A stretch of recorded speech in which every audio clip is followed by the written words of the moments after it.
আসসালামু আলাইকুম বন্ধুরা। আজকে চিড়িয়াখানা গিয়েছিলাম, ঢাকা মিরপুর চিড়িয়াখানা।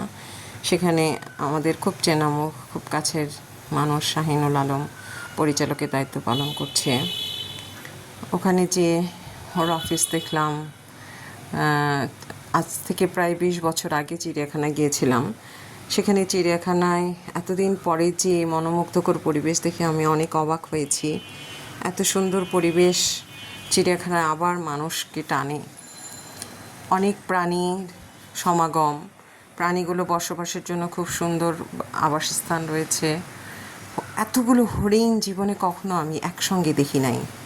এগুলি দেখে পাগল হয়ে গেছি, এত ভালো লাগছে। কিন্তু কিভাবে ভিডিও করলে সুন্দরভাবে আসবে সেটা বুঝতে পারছিলাম না। তাই খাঁচার বাইরে থেকে, গ্রিলের বাইরে থেকে ভিডিও করছিলাম। যে ওদের খাবার দিচ্ছিল একজন, সেখানে দেখো সব হরিণটা একসঙ্গে দৌড় দিয়ে খাবার খেতে গেছে। ইস, খালি চোখে দেখতে এত ভালো লাগছিল। যাই হোক, এই যে শাহিনুল আলম তার দায়িত্ব পালনে একনিষ্ঠভাবে কাজ করে যাচ্ছে। খানিক দূর এগিয়ে যেয়ে দেখলাম আরও একটা খাঁচা, সেখানেও অনেকগুলো হরিণ। এই যে দেখো, এই যে তো তখন একটু টেকনিক্যালি ভিডিও করলাম যাতে গ্রিলের ছবিগুলো না আসে। যাই হোক, তারপরে চলে এই যে শাহিনুল এটাতে করে ঘুরে ঘুরে তার দায়িত্ব পালন করছে। আমি দেখলাম ওখানে দুটো লেক আছে, এক একটা লেকের ভিউ এত চমৎকার, কিন্তু আগে থেকে ভিডিও করি নাই। যখন চলে আসি তখন মনে হলো একটু ভিডিও করি। এই লেকের মধ্যে এখন ওরা বোট ছাড়ছে। খুব শিগগিরই বোটে উঠতে পারবো আমরা দর্শকরা, যারা চিড়িয়াখানা ঘুরতে যাব। তখন আরও মজা লাগবে, আরও ভালো লাগবে। যাই হোক, এই ঘোরাফেরা করতে করতে এখানে এসে দেখি অনেকগুলো জলহস্তিগুলো দেখেও অনেক ভালো লেগেছিল।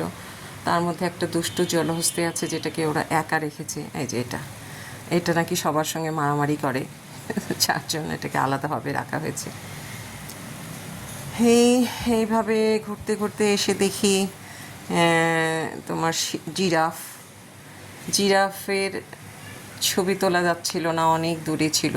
ঝাপসা ছবি এসেছিল, দিনটা বৃষ্টির দিন ছিল, যার জন্য খুব বেশি সময় অতিবাহিত না হলেও অন্ধকারাচ্ছন্ন হয়ে এসেছিল। তখনও সাড়ে তিনটা বাজে, কিন্তু তারপরে ওয়েদারটা বেশ ড্যাম ছিল, ছবি ভালো আসছিল না। এই তো এভাবে আর একটু এগিয়ে যেতেই দেখলাম সেখানে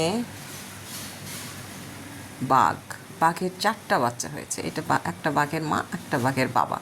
এগুলোরও ছবি খুব ভালোভাবে নিতে পারি নাই। তারপরে চলে আসলাম পাখির খাঁচায়। এখানে শতাধিক আইটেমের পাখি আছে, পাখিগুলিও খুব খালি চোখে খুব সুন্দর লাগছিল, কিন্তু এই মোটা গ্রিলের বাইরে থেকে ছবি ভালো আসছিল না। যাই হোক, মোটামুটি চিড়িয়াখানা আমার ভ্রমণ আজকে শেষ। খুব বেশি সময় ছিলাম না, অল্প সময়ই ছিলাম। তারপরে এই যে বৃষ্টিতে স্নান করা প্রকৃতি, অদ্ভুত স্তব্ধ নীরব, খুব সুন্দর লাগছিল। এই দেখতে দেখতে সময় শেষ হয়ে গেল। আজকের জন্য খোদাহাফেজ, আবার দেখা হবে তোমাদের সঙ্গে। Thank you Shahin, thank you everybody, bye bye, tata.